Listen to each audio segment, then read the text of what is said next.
Mesdames et messieurs, bienvenue à Belles Lettres, votre magazine littéraire. Aujourd'hui, je reçois pour vous, messieurs, Jean Baudouin Mokoa Monga Adogo, professeur à la faculté de lettres et sciences humaines de l'université de Kinshasa, homme politique, critique littéraire et essayiste, avec qui je vais m'entretenir autour de l'importance de la littérature dans la société. Tout de suite, je vous invite à les découvrir à travers ce portrait. Baudouin Mokoa Monga Adogo Mikeri est docteur en lettres et professeur à la faculté des lettres et sciences humaines de l'université de Kinshasa. Il est né à la mission catholique des Kama dans le diocèse de Lolo, dans l'ex-province de l'Équateur, où son père, Athanase Mokoa Atago, enseignait à l'école primaire. Député national de la législature 2006-2011, le professeur Mokoa est notoirement connu à la fois comme universitaire, politicien, écrivain et journaliste. Ayant pour modèle deux savants africains de renom, Cheikh Anta Diop et Théophile Obenga, il aborde ceux des intellectuels noirs, fouillards des réalités africaines qui croient trouver leur paradis en Occident. Quoique solidement formé à l'école nouvelle, il ne restait pas moins attaché à la culture traditionnelle boudja et aux réalités de sa terre natale qui ne cesse de valoriser en les illustrant à travers ses écrits. Invité des Belles Lettres, cet écrivain congolais souligne que la littérature est très fondamentale dans la mesure où elle permet à la société de progresser. Ainsi en appelle-t-il à la valorisation de la littérature congolaise qui souffre de manque de considération de la part des dignes fils de la RDC au profit de la littérature étrangère. Bonjour professeur. Bonjour directeur. Bienvenue à Belles Lettres. Merci de votre hospitalité.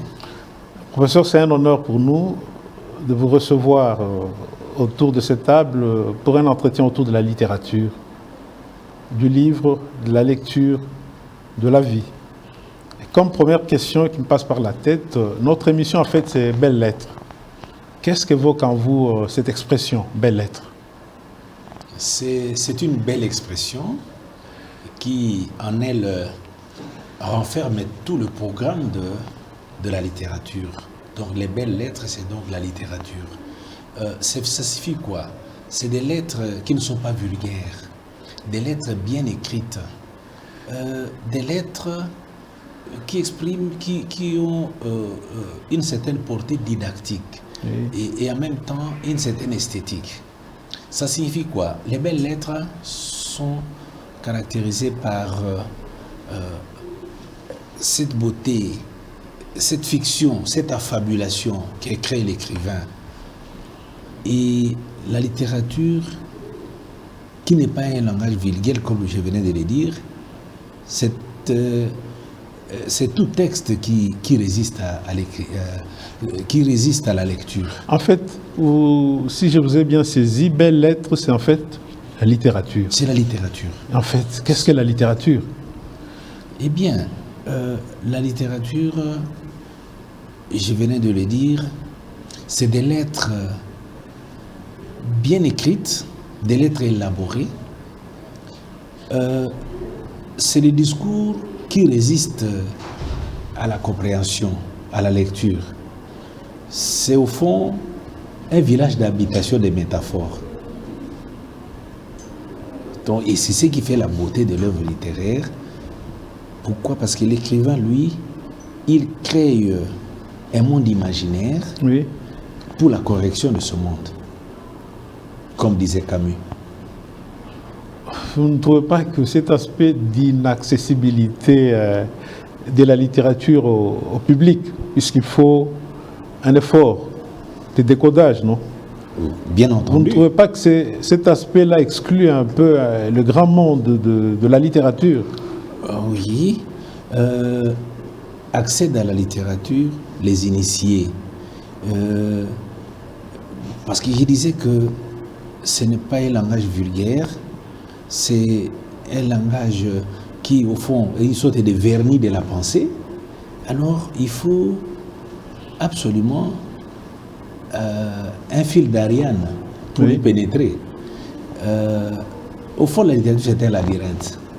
C'est un labyrinthe Et les gens vont s'y égarer. Et ils vont s'y égarer, Oui. évidemment. Mais c'est ainsi que, ici, existe, n'est-ce pas, des parlements, ce qu'on appelle des critiques littéraires. Oui. Ce qui facilite la lecture aux autres pour les amener à comprendre les phénomènes littéraires. Mais quiconque s'y intéresse doit fournir un minimum d'efforts pour comprendre cette pensée-là.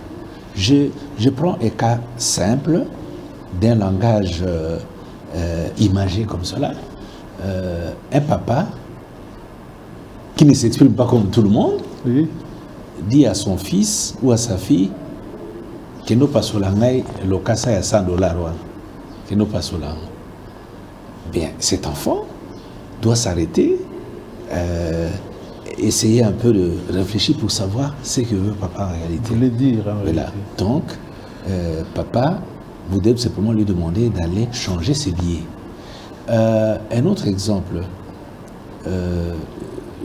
que nous tombons la main veste, que nous tombons la main veste. Alors, Un langage codé.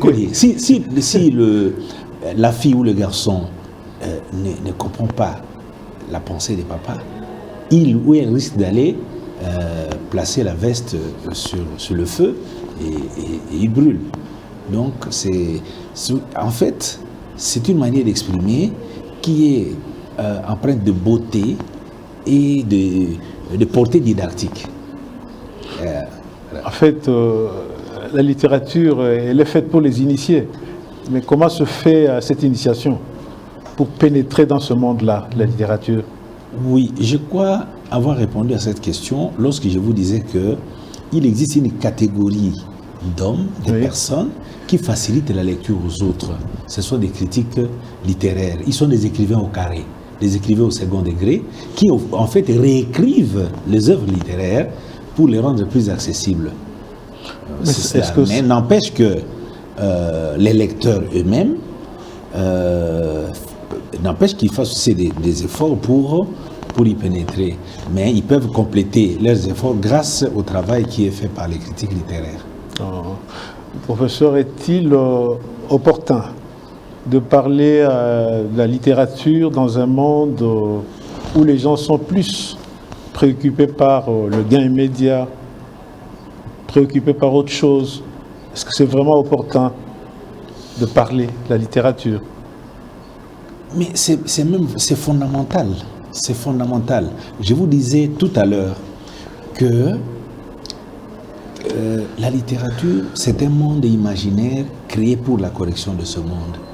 Alors, autrement dit, la littérature nous aide à ascensionner vers le parfait. Hein? Comme disait Leibniz, tout est mieux pour le meilleur du monde. Donc, la littérature crée ce monde meilleur.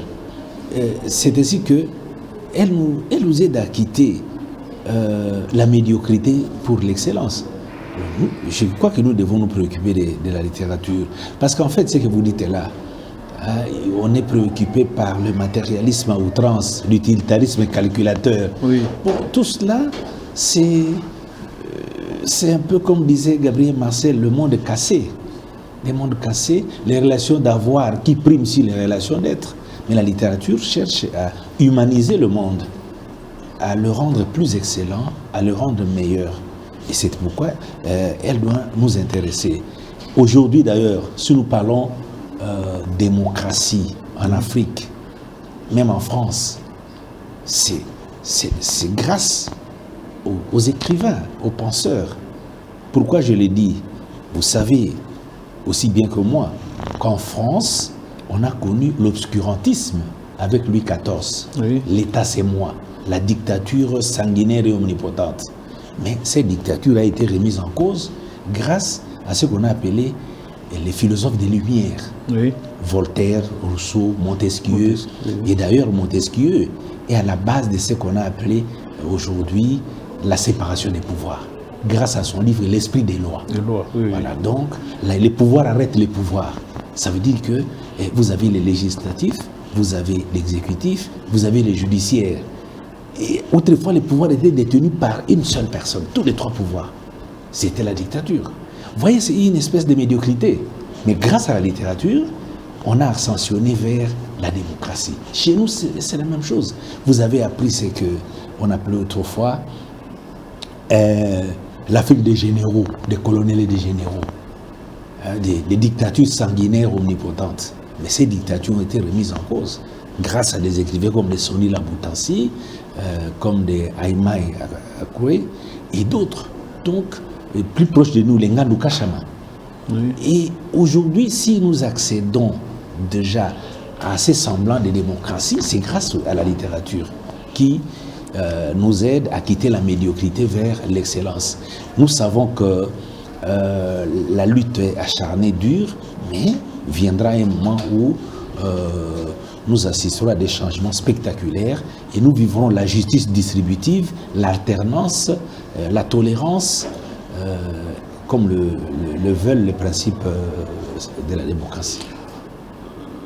Telle que vous venez de me la présenter là, elle me paraît importante, mais qu'est-ce qui explique qu'aujourd'hui la littérature ne suscite aucun engouement auprès de la population? Bon, ce que vous dites là est vrai. Nous vivrons un peu ce qu'on peut appeler les tiers-mondismes.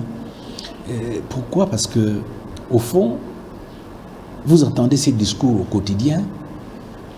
Tout le monde dit, en lingala d'ailleurs, Dikaya Bouyabana, Madesu Yabana, Thompson. Donc on est plus préoccupé par le ventre, par ce que quelqu'un appelait la ventrologie, plus préoccupé par la ventrologie que par l'entretien de l'intellect. Ça veut dire quoi? Que dans nos pays où règnent justement ces phénomènes malheureux de la caporalisation, ces phénomènes de la concentration des richesses par une minorité, oui. Eh bien, nous arrivons à la paupérisation des masses, au point que ces masses cherchent à vivre au quotidien et on ne se préoccupe plus d'entretenir l'intellect. C'est là le grand problème. Et pour ce qui est de notre littérature, notamment la littérature congolaise, on constate que même dans nos écoles, nos écrivains congolais ne sont pas enseignés. Pourtant, nous sommes l'un des pays d'Afrique ayant produit une littérature féconde, immense, mais qui ne fait pas la préoccupation de ses propres fils, de ses propres filles. C'est la grande difficulté. Je crois aussi qu'il faut jeter la balle du côté du pouvoir. Il y a un certain nombre d'anthologies qui ont été produites par notre aîné qui nous a quitté, paix à son âme, Mbouya Mbakan Kolongo.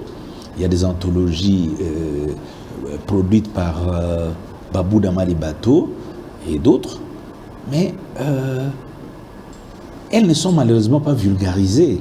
Parce que dans ces anthologies-là, on trouve quand même que beaucoup d'œuvres de nos écrivains sont reprises.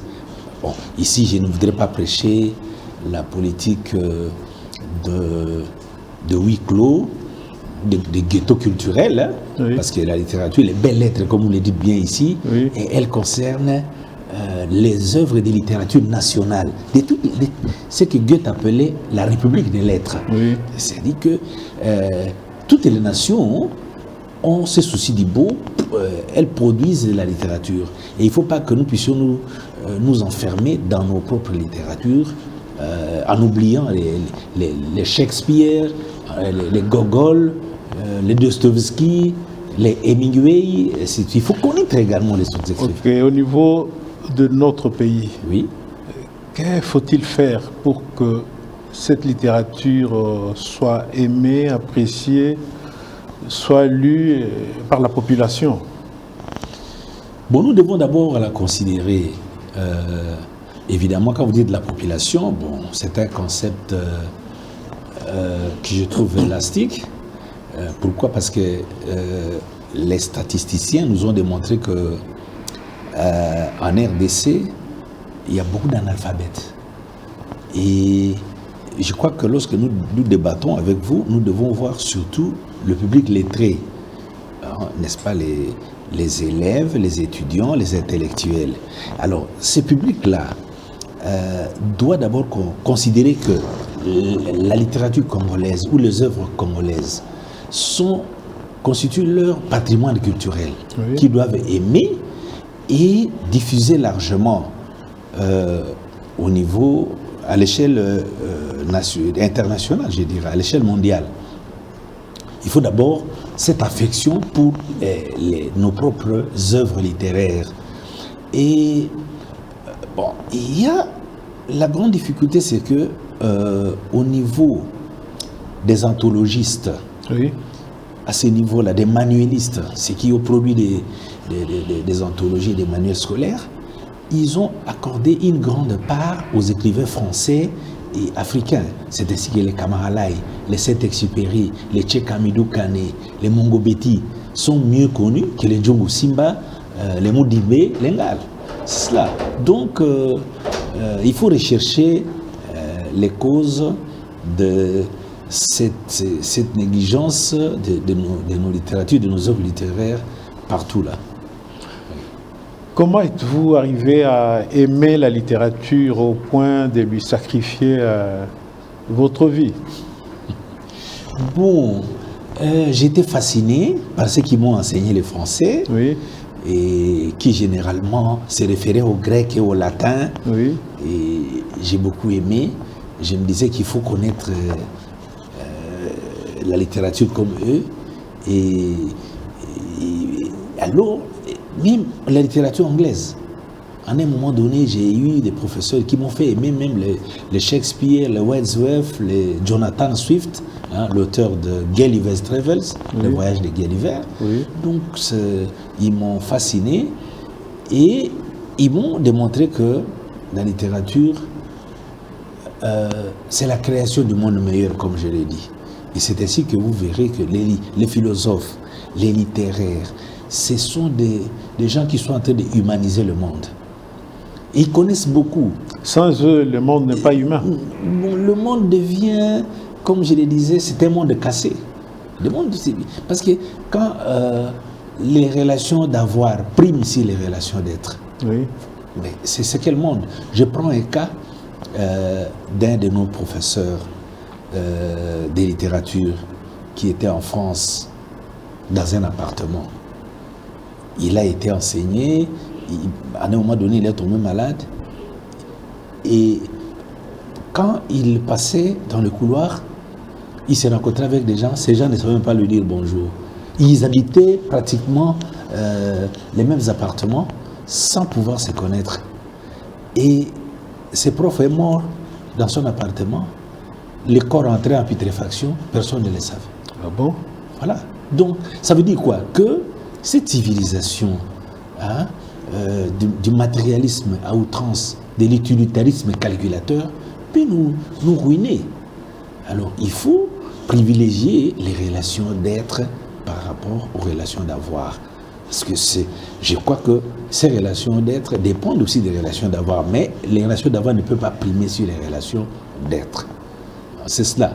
Freud, qui était grand homme de science, oui, Freud a reconnu la valeur des hommes de lettres et des philosophes. Il a dit que eux, les savants, les scientifiques, parce qu'il est psychanalyste, oui, il disait que non, et ils doivent tout aux philosophes et aux littéraires, parce qu'ils avaient déjà tout trouvé entre le ciel et la terre. Et vous savez que Freud, le complexe d'Oedipe, les mots complexes là, complexe d'Oedipe, il le doit à Sophocle, qui était un dramaturge grec. Donc, Freud trouve que les philosophes et les écrivains sont la locomotive de la société. Voilà pourquoi nous devons accorder une importance relative, je ne dirais pas absolue. Il ne faut pas oublier ces relations d'être qui nous sont, n'est-ce pas, véhiculées par les œuvres littéraires.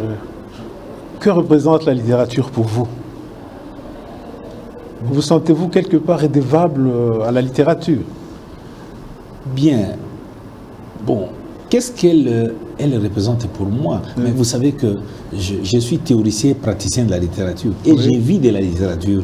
Et mon rôle comme professeur de littérature, c'est de partager les contenus de ces œuvres littéraires avec le monde, avec les étudiants, faire connaître ces hommes-là qui ont pensé la société et qui l'ont pratiquement matérialisé dans les livres. La littérature pour vous, est-ce seulement un matériel didactique ou elle est aussi autre chose dans votre vie en tant qu'homme? Bon, je venais d'en parler. Oui. Parce que la littérature, au fond, c'est quoi? Les livres, c'est quoi? Oui. C'est un objet verbal, c'est une chose verbale. Oui. C'est-à-dire, c'est un assemblage des concepts qui forment le livre. Le livre, oui. Mais au-delà de cet objet verbal, nous avons toute une philosophie véhiculée par cet objet verbal. Oui. Bon, je prends un cas simple. Vous avez un écrivain, Alfred de Vigny, Oui. qui a écrit La mort du loup. La mort du loup. C'est un poète. Oui, un poète. Oui. Un poète qui vous parle de la mort du loup. Mais lorsque vous lisez les poèmes, vous trouvez des mots entrelacés.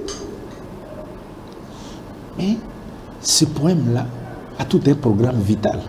Le programme, c'est quoi? C'est le stoïcisme, la sérénité face aux dures épreuves de la vie. Dans toute vie, excusez-moi, on est confronté à des problèmes. Et il conclut, pleurer, gémir, tout cela est également lâche. Donc, lorsqu'on est confronté à des dures épreuves vitales, il faut savoir se contenir, il faut être stoïque, il faut être serein. Et c'est toute une philosophie. Là, vous êtes en train de vous exprimer en tant que professeur, critique littéraire, en train de donner des conseils aux autres. Et dans ce cas-là, vous trouvez dans la littérature une certaine matière pour enseigner. Mais par rapport à vous-même, à votre vie, qu'est-ce que vous tirez de la littérature, de la lecture, du livre? Mais c'est ce que j'ai viens de vous dire. J'ai pris le cas du stoïcisme, qui est une philosophie contenue dans la littérature. Mais cette philosophie gouverne ma vie aussi. Ok. Moi, j'aimerais que vous puissiez personnaliser cela. Au lieu de parler comme si vous étiez en train de vous adresser à un public par rapport à votre vie. Qu'est-ce que vous avez tiré de cette littérature? Bon, j'ai tiré beaucoup d'enseignements. J'ai tiré beaucoup d'enseignements. Je ne saurais pas vous débobiner toutes les œuvres que j'ai lues. Si je prends par exemple un écrivain russe comme Dostoïevski. Dostoïevski, s'il a écrit sur les misérabilismes, il y a les frères Karamazov et d'autres œuvres. Mais Crime et Châtiment aussi. Oui, Crime et Châtiment. Mais il dit que il doit beaucoup à son maître. Son maître, c'était qui? C'était Nicolas Gogol. Nicolas Gogol, un russe, qui l'avait précédé. Alors il a dit, nous les écrivains russes comme moi, nous sommes tous sortis du manteau de Gogol. Nous sommes sortis du manteau de Gogol. Pour dire que si nous écrivons sur certaines thématiques, nous avons une certaine esthétique sculpturale. C'est grâce à Gogol. Voilà, ce devoir de reconnaissance-là, c'est un devoir de reconnaissance à ses maîtres. Par exemple, moi, je suis aujourd'hui devenu professeur d'université. Mais je me dis, mais je ne suis pas sorti ex nihilo. Je ne suis pas sorti du néant. Je vois mes maîtres. Qui sont vos maîtres? Qui sont mes maîtres? Nous sommes ça. Vinda. Ah, sont ça les professeurs. Makol Monsouassoua, Mimbu, et tous les autres qui nous ont enseigné, Moudimbe, Lengal, que nous avons rencontrés, et dans toutes nos universités, dans les forums auxquels nous prenons part, nous voyons tous ceux qui ont une certaine ascendance scientifique sur nous. Nous leur devons du respect. Voilà l'une des pensées véhiculées par un écrivain russe comme Gogol. Et je vous parlais tout à l'heure de Freud, qui lui est un grand psychanalyste, qui avait d'ailleurs trouvé l'inconscient.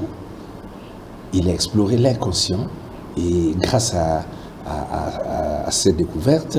Il a mis au point la psychologie des profondeurs qu'on appelle la psychanalyse, mais il se montre assez humble. Il croit que tout ce qu'il sait, il le doit à la sagesse grecque, notamment à Sophocle, aux écrivains qui avaient déjà tout trouvé. Donc, c'est pour vous dire que la littérature est pleine d'enseignements qui peuvent, n'est-ce pas, gouverner notre itinéraire vital. Est-ce qu'elle peut aider l'homme à mieux vivre sur la terre? Bon, mieux vivre, pour vous, vous voulez vous ranger du côté des matérialistes toujours. Mieux vivre, c'est posséder les biens matériels. Non, mieux vivre, c'est pas posséder le... Oui, c'est ma crainte. C'est faire un équilibre entre les deux, je pense. C'est ma crainte. Oui. Écoutez, je vais vous faire rire un peu. J'ai eu un professeur de philosophie qui me disait, mais Jean Baudouin, regardez le président Mobutu qui était arrivé, il est accueilli par le gouverneur Maboli et Negotraboato. Oui. Vous croyez que le gouverneur est heureux parce qu'il porte la Bacoste là? Non. Jean Baudouin, peut-être qu'il a beaucoup de soucis là. Hein? Donc, il a beaucoup de soucis. Peut-être que là où il est maintenant, il a accueilli le président fondateur, il doit avoir des douleurs ventrales, il veut aller à la toilette, mais il veut se soulager, mais ça ne tient pas. Donc, les apparences sont trompeuses. Oui. Et oui. Donc, ici, ne croyons pas que ceux qui ont accumulé des biens matériels sont nécessairement heureux. Moi, je suis villageois.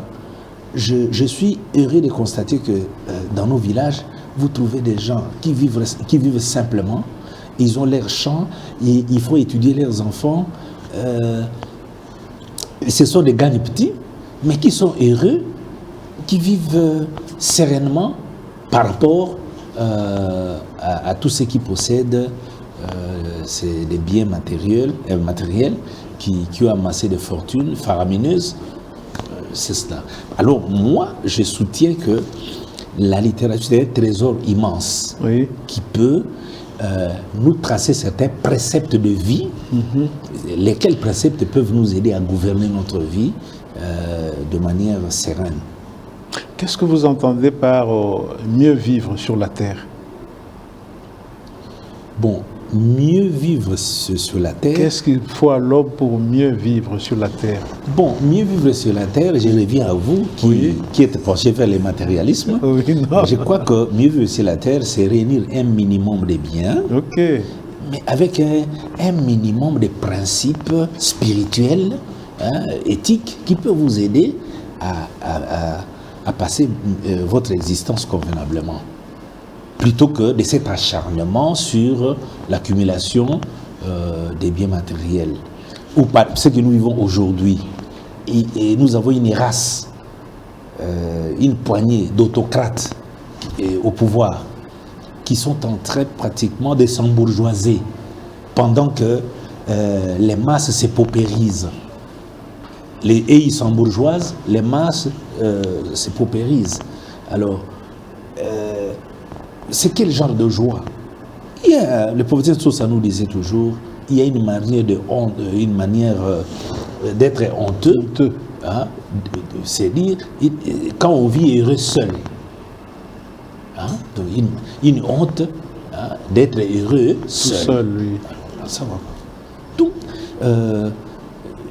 une société où règne la justice distributive, là où règne l'alternance, là où règne la tolérance, c'est cette société-là où il fait bon vivre, à mon avis.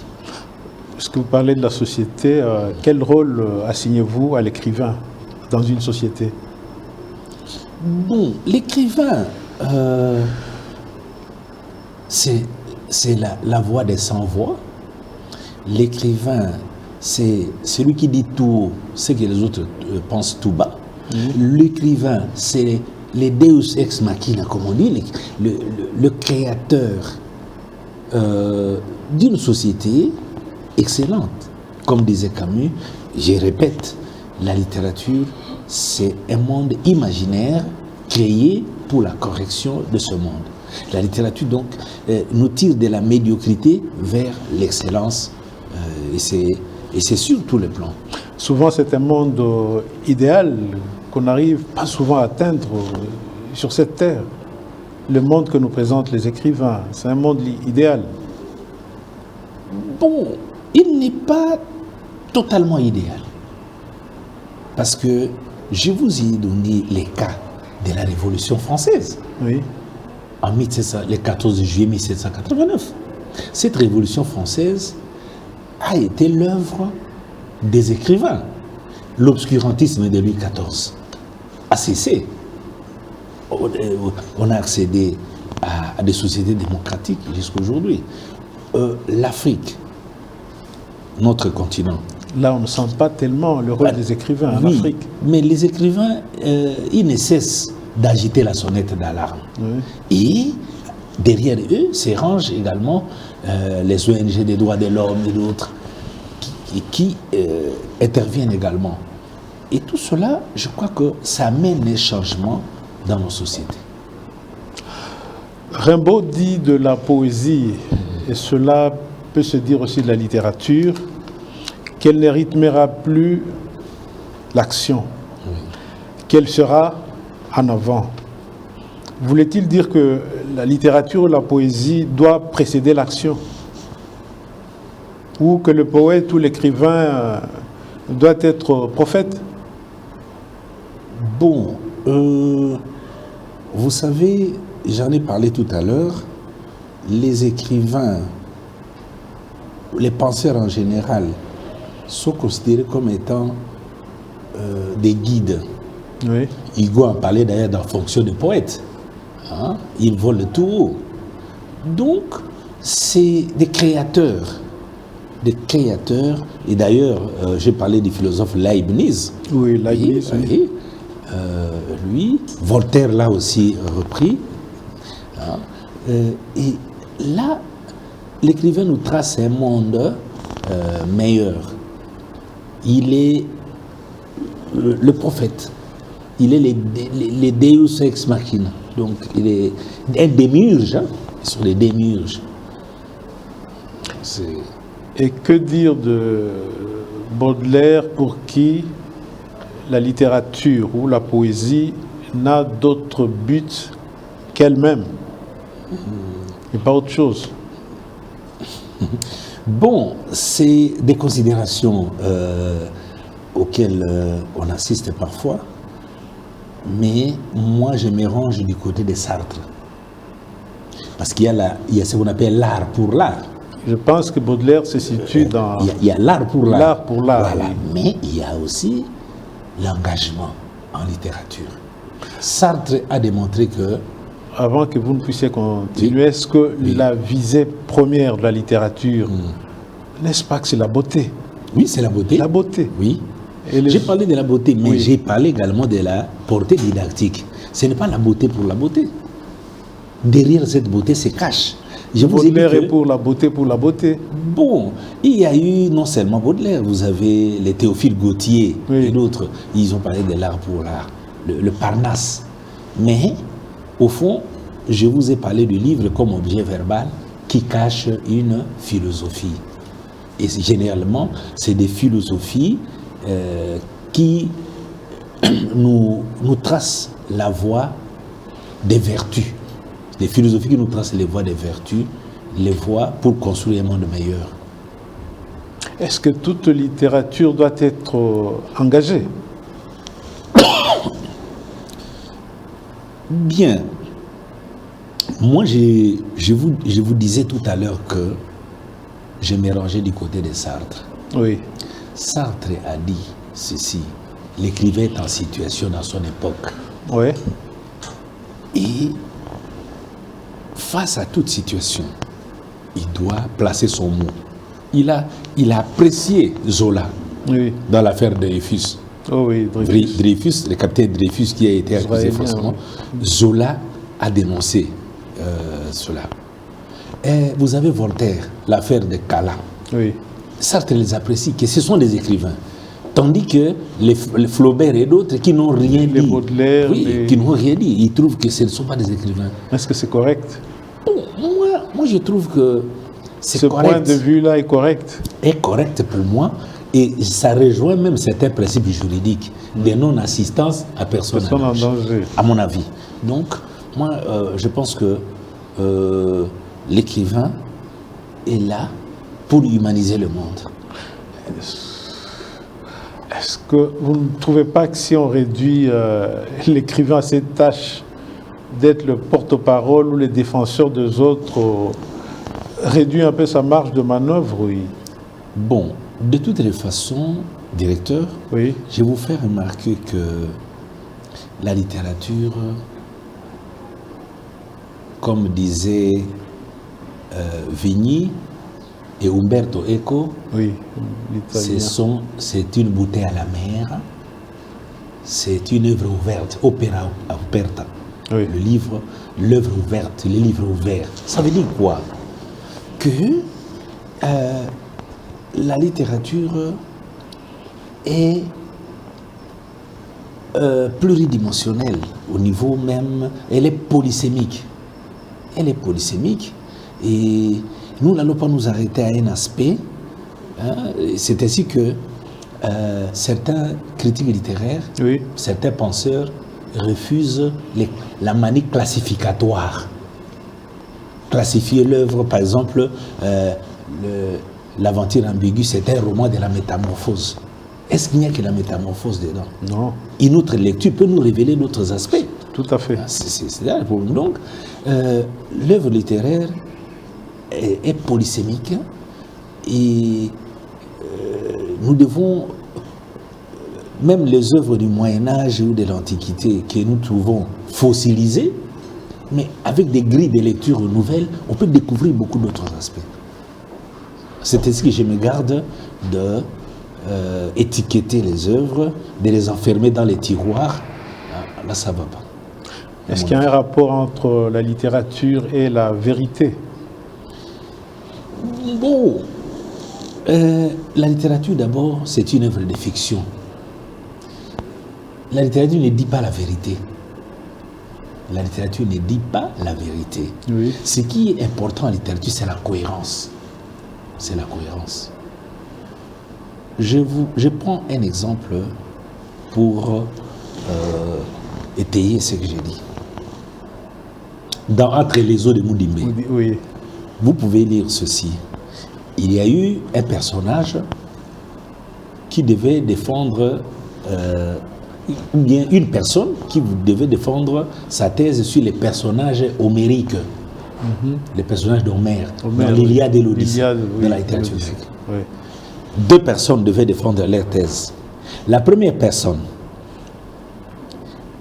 a démontré que les personnages homériques étaient imberbes. Imberbe. Imberbes. Sans barbe. Voilà. Oui. La deuxième personne, la première a démontré que les personnes-là étaient imberbes. Oui. La deuxième personne a pris le contre-pied pour démontrer qu'ils étaient barbus. Mais pour autant que ces personnes avaient très bien agencé, ordonnancé leurs idées, les deux personnes ont obtenu la mention la plus grande distinction. L'un ayant pris le contre-pied de l'autre. Où est la vérité en ce moment-là? C'est la cohérence qui intéresse. Parce que là, on réduit la littérature au sophisme, c'est-à-dire l'art d'avoir raison sans raison, même sans raison. Bon, il suffit de bien agencer ses pensées pour avoir raison, même si on sait que dans le fond, c'est pas vrai. La littérature, donc, ne dit pas la vérité. Elle n'est pas, si vous voulez, une sorte d'esplanade de la réalité. Non, la réalité, ce n'est pas, je dirais, c'est une transfiguration artistique. La vérité, la réalité est transfigurée dans l'art, embellie, si vous voulez. Donc, nous n'allons pas rechercher une réalité crue dans l'œuvre littéraire ou une vérité dans l'œuvre littéraire. C'est une œuvre de fiction, d'affabulation. Que penser d'Edgar Allan Poe, pour qui la littérature ou la poésie n'a pas de rapport ni avec le devoir, ni avec la vérité? C'est un Américain. Oui, c'est un Américain. L'auteur de Eldorado. Oui. Oui. Oui. Eh bien, Je reviens sur ce que j'ai dit. Oui. Je crois que j'y ai déjà répondu, que nous n'allons pas en littérature pour aller prendre une vérité toute faite. Oui. Je prends un cas simple d'un écrivain, poète, bon, disons un romancier, qui écrirait sur la marche des chrétiens, Sungus Garlibond.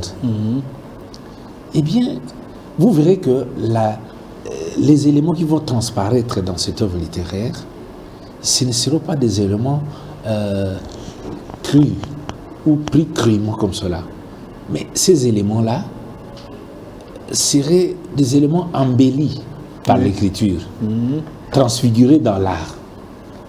Voilà. Donc, je m'inscris en faux contre ceux qui pensent que la littérature est le siège, les réceptacles de la vérité, de la réalité. Non. Okay. Georges Duhamel, un écrivain français, a dit ceci. Oui. Il est impossible d'imaginer une grande civilisation sans une grande littérature. Oui. Qu'est-ce que vous en dites? Mais vous revenez sur ce que nous avons dit avant. Vous me posiez la question de savoir est-ce que les gens qui sont préoccupés par des problèmes ventraux, Oui. Est-ce qu'ils ont le temps de s'arrêter pour s'imprégner des œuvres littéraires? Disons, moi, je voudrais que vous puissiez me donner une réponse par rapport à cette équation. Oui. Une grande littérature Oui. égale une grande civilisation. Oui. Oui. Mais c'est ça, mais quand Est-ce vous qu'il dites dit grande, vrai, quand vous vous dites appuyez grande cela? civilisation, mais c'est normal. Quand Oui. vous dites grande civilisation, c'est quoi? Mais ce n'est pas une civilisation de la médiocrité. Quand nous parlons de grandes civilisations, il s'agit des civilisations dans lesquelles les hommes ont élaboré des idées anthropocentriques qui mettent l'homme au centre sur le plan moral, spirituel, pour une existence pacifique et prospère. C'est ça les grandes civilisations. Or, ces grandes civilisations-là sont dictées par un monde, ce monde dans lequel nous retrouvons, n'est-ce pas, les idées littéraires. Si j'emprunte cette expression à Marx, Oui. c'est le monde de la superstructure. Parce que vous avez le monde des infra ou de l'infrastructure et des mondes de superstructure. Oui. Donc c'est cette superstructure qui doit en principe gouverner les grandes civilisations. Et quand nous les appelons grandes, c'est au sens amélioratif, pas au sens péjoratif. Est-ce que vous pouvez me donner l'exemple d'une grande civilisation qui a été fruit d'une grande littérature dans l'histoire? Un exemple ou deux? Oui, bon, quand nous parlons des grandes civilisations, bon, nous voyons, si nous puisons dans ce qu'on appelle aujourd'hui les trésors de l'humanité, la Grèce, Rome.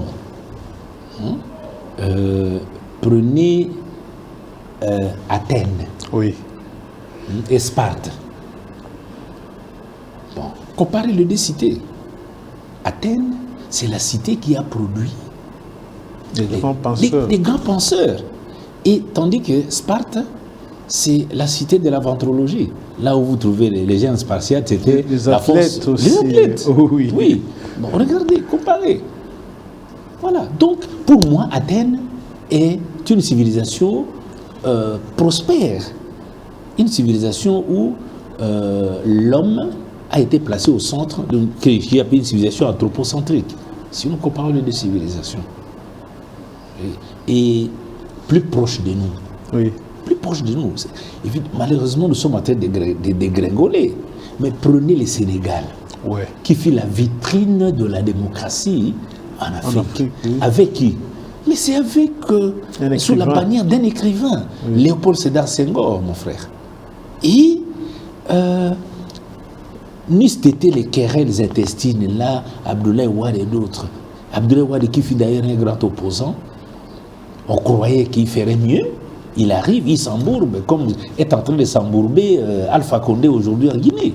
Alors que Senghor, écrivain, un homme qui a l'essence de l'humain, l'air avait déjà tracé la voie. Lui-même avait préparé un dauphin, Abdou Diouf. Et Abdou Diouf a œuvré comme son mentor, au point qu'il a laissé le Sénégal comme la locomotive de l'Afrique. Mais aujourd'hui, cette voie qui leur a été tracée, pour ne l'avoir pas préservée, le Sénégal a dégringolé et est en train de dégringoler. On sent encore en Macky Sall des tendances,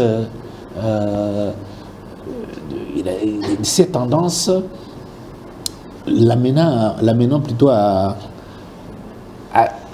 prolonger son mandat ou à chercher un troisième ou un cinquième mandat. On ne sait pas. C'est cela. Quel regard portez-vous sur la littérature congolaise francophone? Bon, la littérature congolaise de langue française est mal connue. Mal connue des étudiants, mal connue des élèves, mal connue des intellectuels congolais. À qui la faute? Bon, il y a un sociologue qui disait les faits sociaux sont totaux et globaux. Oui. Les faits sociaux sont totaux et globaux. Oui. La faute se situe à plusieurs niveaux. Oui. Je vous ai parlé tout à l'heure du pouvoir en place. Mais, mon ami, les précurseurs de cette littérature-là, comme les Lomami Chibamba, Antoine Roger Bolamba et d'autres, est-ce qu'on pense à eux? Est-ce que leurs œuvres, on les retrouve facilement dans nos bibliothèques? Non. Elles sont rares, malheureusement. Et pourtant, c'est un trésor culturel. Bon. Ces œuvres-là, à mon avis, devraient être rééditées, conservées jalousement. Et les anthologistes à leur niveau devront élaborer des anthologies en réservant une part importante à nos œuvres littéraires, même si nous devons aussi nous ouvrir au reste du monde, à nous ouvrir à l'Afrique et au monde, mais nous devrons partir du simple au complexe, on me dit, du connu à l'inconnu, partir de nos écrivains pour aller vers d'autres écrivains que nous ne connaissons pas. Mais curieusement, nous allons du lointain au proche. Les Voltaire, les Montesquieu, les Tchekamidou Kane et d'autres sont mieux connus que Moudimbe, Ngal, Ngandouka Chama, Djungo Simba et d'autres. Mais je salue quand même un certain élan auquel on assiste aujourd'hui dans les universités. Oui. Nous étions à l'université de Lubumbashi avec le professeur Wit Moulongo Kalonda, qui fut directeur des cabinets de Moïse Katumbi.